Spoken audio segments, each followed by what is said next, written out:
อารยธรรมก่อนหน้านี้ที่มีซิลิคอนเป็นธาตุพื้นฐานมีโครงสร้างองค์ประกอบธาตุที่แข็งแรงกว่าทำให้ก่อรูปธรรมที่มีขนาดใหญ่และมีอายุขัยยืนยาวกว่าคาร์บอนยกตัวอย่างเช่นการอธิบายรูปลักษณ์ของมหาบุรุษทั้ง3ท่านในอารยธรรมที่ผ่านมาที่มีร่างกายขนาดใหญ่มากและมีอายุยาวนานมากบางทีจะเห็นรอยเท้าของมนุษย์ในยุคนั้นและทับไว้หลายๆแห่งทั่วโลกและอยู่ยืนยาวนานข้ามการเวลามาจนถึงยุคคาร์บอนเลยทีเดียวน่าเสียดายที่ถูกมองว่าเป็นเรื่องเหลือเชื่อเป็นไปไม่ได้จนทำให้ขาดความน่าเชื่อถือและถูกละทิ้งไปในที่สุดเพราะมนุษย์ในยุคนี้ยึดถือเอาคุณสมบัติที่ตัวเองมีที่มีคาร์บอนเป็นองค์ประกอบพื้นฐานไปเป็นตัวกำหนดคุณสมบัติของสิ่งมีชีวิตอื่นๆว่าจะต้องมีขนาดเท่านี้ต้องมีอายุขัยที่จำกัดจึงจะนับว่าเป็นสิ่งมีชีวิตได้ส่วนอะไรที่ใหญ่กว่านั้นอายุยืนกว่านั้นหรือมีองค์ประกอบพื้นฐานที่ต่างจากตนเอง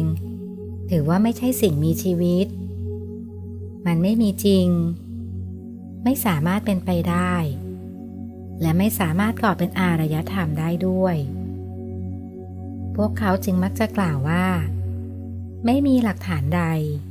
ที่พิสูจน์การมีอยู่ของอารยธรรมก่อนหน้านี้ได้ดังนั้นจึงถือว่ามันไม่มีแต่รู้ไหม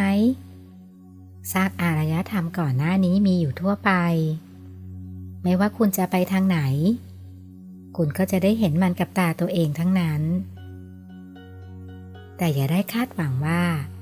จะเห็นเหมือนเป็นพีระมิดที่มีขนาดใหญ่เชียวนะเพราะว่าจริงๆแล้วมันใหญ่กว่านั้นอีกเยอะเลยถ้าจะเทียบให้พอเข้าใจได้มากขึ้นจะยกตัวอย่างให้คุณพอเข้าใจคุณเคยเห็นปลวกที่ทำรังบนซากไม้ที่ตายแล้วไหมกับคนก็เหมือนกันมนุษย์ก็ทำรังบนซากของสิ่งมีชีวิตที่เก่าแก่เช่นกันหากคุณจะมองหาฟอสซิลมนุษย์โบราณหรือมนุษย์ที่อยู่ในอารยธรรมก่อนหน้านี้ที่มีขนาดเท่าคุณนั้นยังไงก็ไม่มีทางหาเจอหรอกที่พออยู่ให้เป็นรูปร่างให้เห็นบ้าง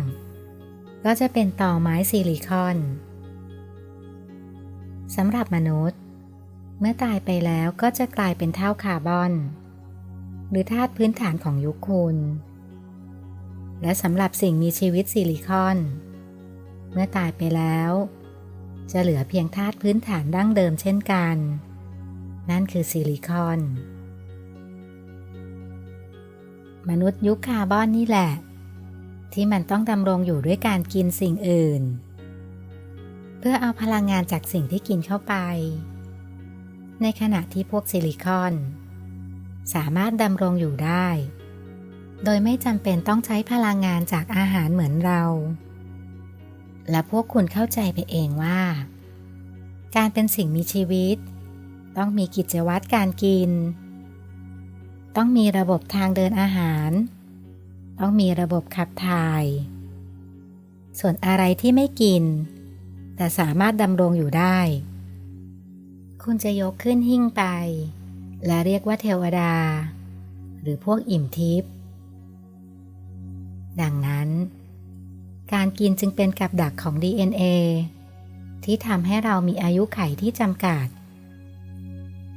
เพราะทุกครั้งที่กินเข้าไปร่างกายจะสร้างอนุมูลอิสระขึ้นมาในขณะที่เราเติบโตสมรรถภาพในการขับอนุมูลอิสระนี้ออกไปก็ด้อยลงด้วยเช่นกันจนเมื่อเราเติบโตถึงที่สุดแล้วอนุมูลอิสระจะถูกสร้างเร็วกว่ากระบวนการขับออกจึงทำให้แก่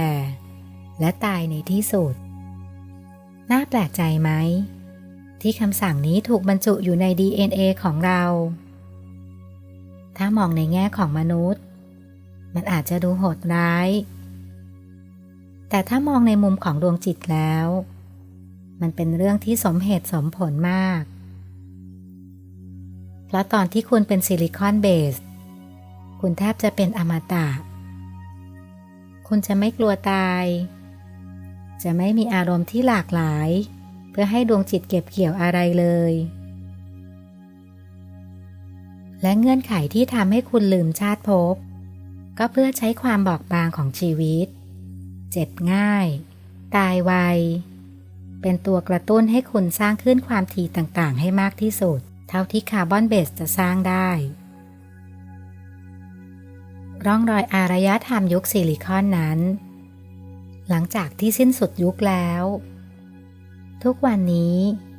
เหลือแต่องค์ประกอบธาตุพื้นฐานเริ่มต้นให้เราเห็นกันอยู่เช่นทรายคอสทั้งบนบกและในน้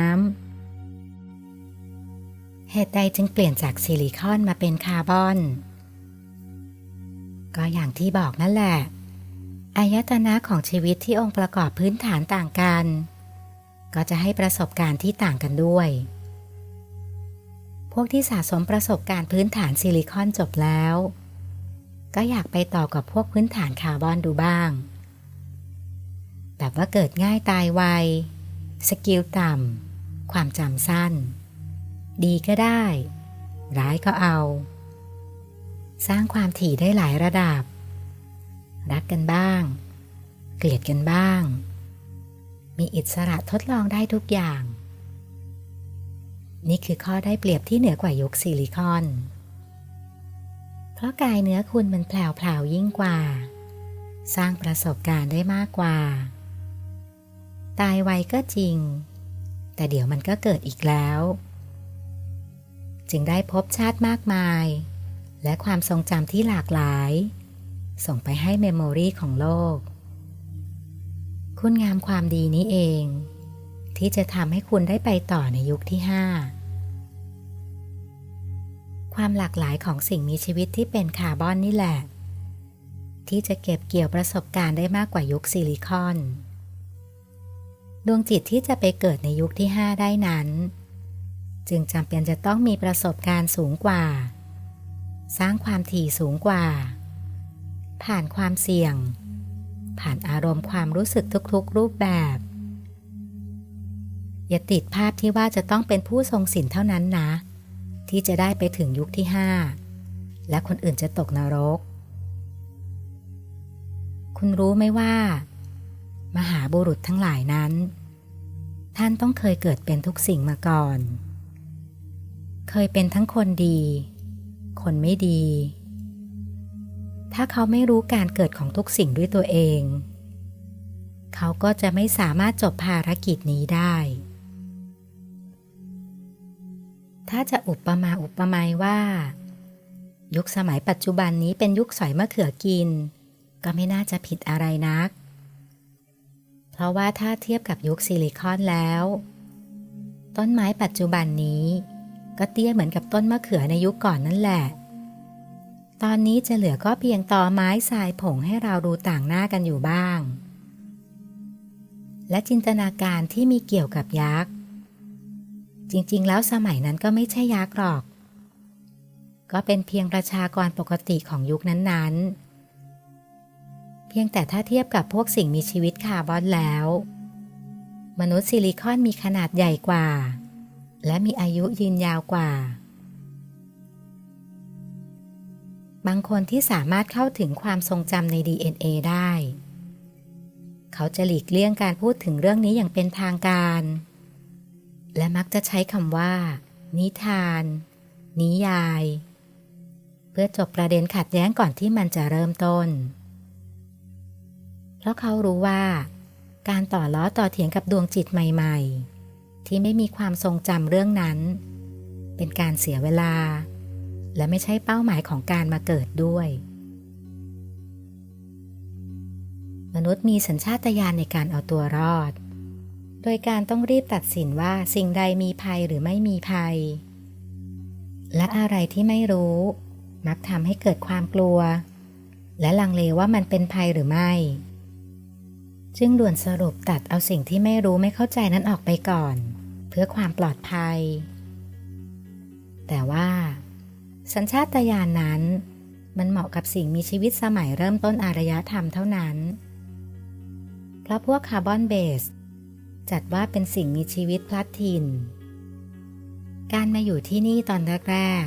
ๆจึงจำเป็นต้องรีบขึ้นไปอยู่ด้านบนสุดของห่วงโซ่อาหารให้เร็วที่สุดโดยการตัดความเสี่ยงที่อาจทำให้ตายออกไปให้หมดอย่างเช่นความลังเลสงสัยกับสิ่งที่ไม่รู้จักแต่กระนั้นเมื่อมาถึงสมัยนี้แล้วก่อนที่จะถูกสัญชาตญาณเข้าครอบงำปัจจุบันนี้มีเวลาพิจารณามากขึ้นไม่ต้องรีบกลัวและไม่ต้องรีบกำจัดสิ่งที่คุณไม่รู้เพราะสิ่งนี้มันไม่ได้พยายามจะกินคุณนะมันเป็นแค่ข้อมูลสติค่ะคุณต้องตั้งสติก่อนว่าขณะนี้ไม่มีอะไรพยายามจะกินหรือทำร้ายคุณดังนั้นคุณจึงมีเวลาศึกษา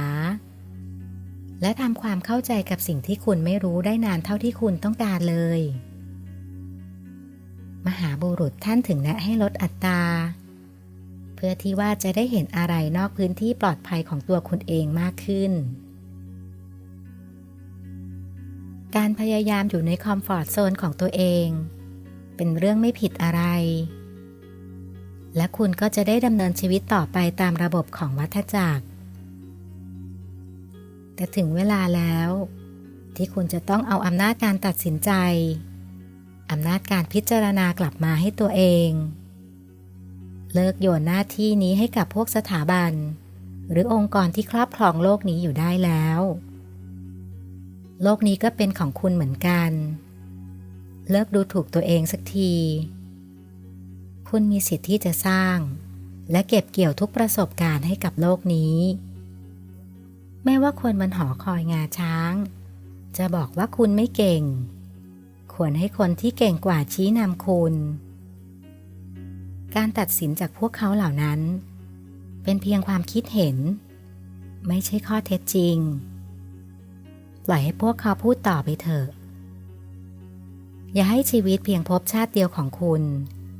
ทำให้คุณเสียเซลฟ์ไปตลอดกาลโปรดอย่าลืมที่ฉันเคยบอกว่าทุกการฝึกฝนมันจะถูกสะสมให้เป็นคุณสมบัติของคุณในทุกภพชาติจากนี้ไปคุณมีสิทธิ์โดยชอบธรรมที่จะเข้าถึงพลังงานความรู้และความทรงจำใน DNA ด้วยตัวเองพอๆกับพี่น้องร่วมโลกนี้คนอื่น